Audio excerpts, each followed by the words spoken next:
avoir renversé. Je vais vous dire solennellement ici, parce que souvent quand les accusations sont portées, bon, peut-être que tu as fait des choses, et puis bon, tu nies parce que c'est politique, tout ça. Mais je voulais vous dire que tout ce qu'ils ont dit là, c'est faux. C'est faux. Je ne me suis jamais assis au Ghana pour faire quelque chose avec des gens dans le but de renverser ou bien d'attaquer mon pays. Je n'ai jamais fait ça. C'est pourquoi d'ailleurs ils n'ont pas pu prouver cette accusation. Voilà. Ils n'ont pas pu prouver cette accusation. L'attaque a eu lieu le 21, je crois, 22 avril 2021. Moi je suis rentré le 30.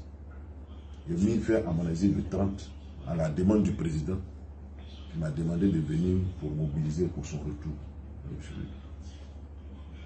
Une semaine après l'attaque. Mais c'est quand j'ai été nommé secrétaire général, 2 ans plus tard, quand j'ai commencé des tournées de mobilisation dans le district d'Abidjan, après l'étape d'Abobo, l'étape de Cocody et de Port-Boué, c'est après Port-Boué là qu'ils m'ont appelé. Je revenais de Port-Boué au meeting, quand je reçois un coup de fil, on dit c'est le secrétaire général, j'ai dit oui. M. Damana, j'ai dit oui. Il dit c'est la cellule antiterroriste de la gendarmerie nationale. Et donc, on a une convocation pour vous. C'est cellule antiterroriste. Oui. On pourrait dire que c'était la brigade de recherche même. Mais la cellule antiterroriste. J'ai dit, ah, qu'est-ce que c'est? Bon, j'ai dit, ok, et puis je leur ai montré ici. Le lendemain, ils m'ont envoyé la convocation à la maison ici.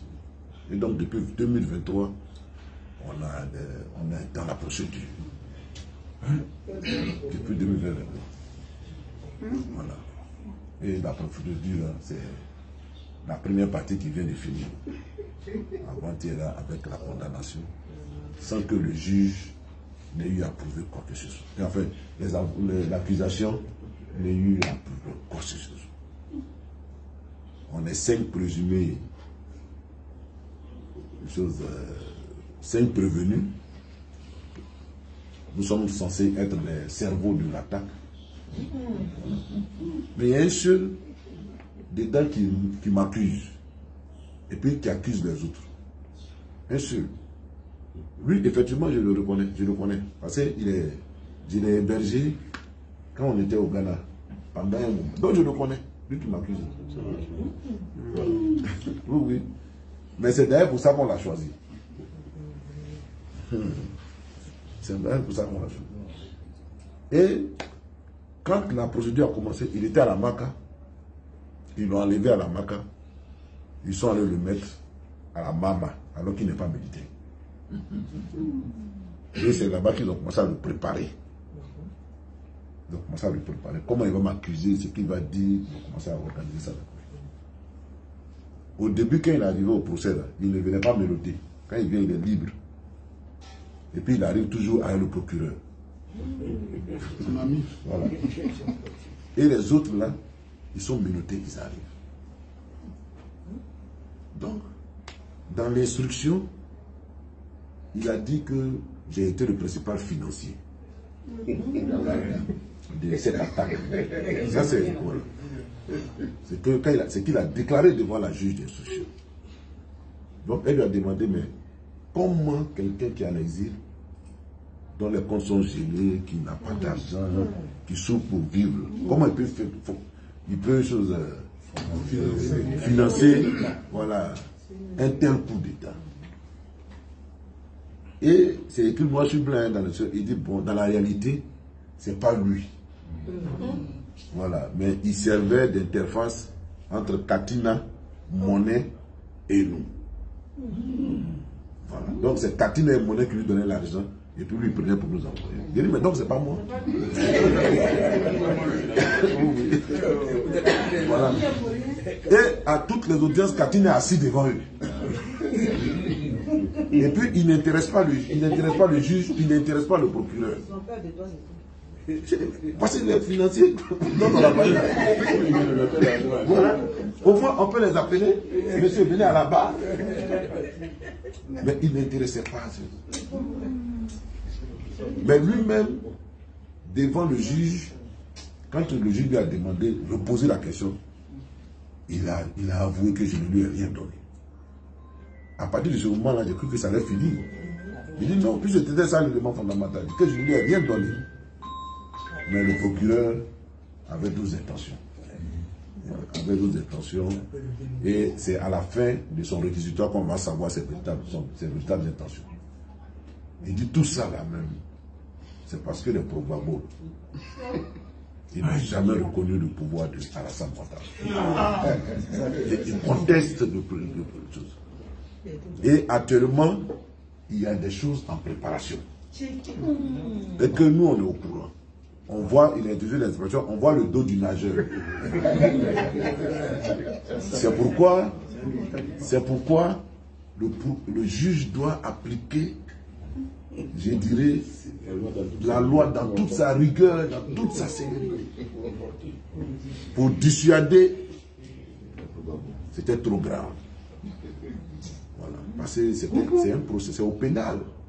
Oui. Et puis il s'agit de la vie des gens. Et puis la condamnation, c'est pas petit. Bon. Qu'est-ce qu'il y a en préparation que nous, on ne sait pas. Et puis qui est en lien avec nous. Nous, on ne sait pas.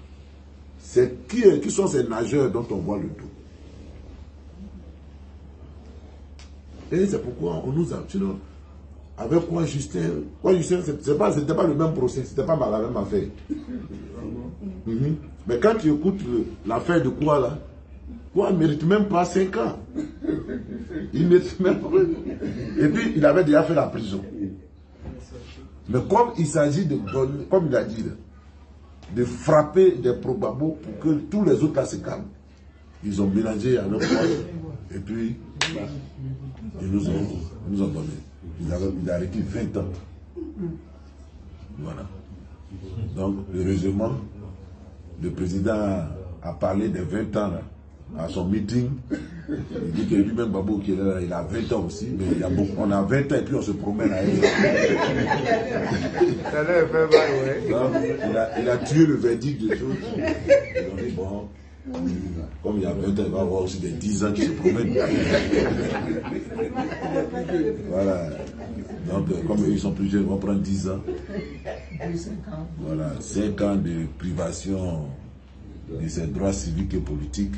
Et puis 5 ans d'interdiction de paraître sur toute l'étendue du territoire national. Sauf sa ville natale, qui est, comme je suis né à Abidjan. Je lui ai demandé, il dit, ah, moi j'habite Benjerville. Est-ce que Benjerville c'est Abidjan? Il dit, oui, c'est Abidjan. Ah, il peut me ramasser ici. On dit Abidjan, pourquoi tu es à Benjerville?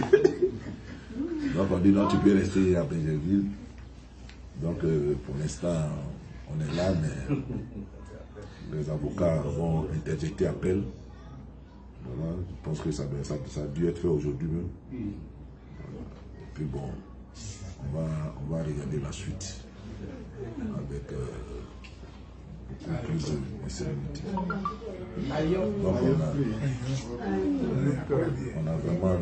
on a vraiment le moral. On a vraiment le moral des gens qui n'ont rien fait. Voilà. Qui n'ont rien fait. Voilà. Qu'on essaie de persécuter. Voilà. Mais on ne va pas se laisser faire. Voilà. On ne va pas se laisser faire.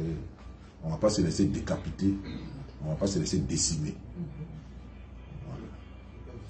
Ils sont, comme le ministre l'a dit tantôt, au début de cette crise-là. Voilà. Ils ont touché un baobab dans notre région. Le ministre Boga. Mais parce qu'ils savent que le système de Gbagbo à l'époque était basé dans le langue du bois. Parce que confier la défense de la nation, de la sécurité de la nation, voilà, à des fils du langue du bois, c'est comme si le pouvoir était là-bas. C'était trop fort. C'était trop fort. Donc, ça chuchote aussi. Voilà.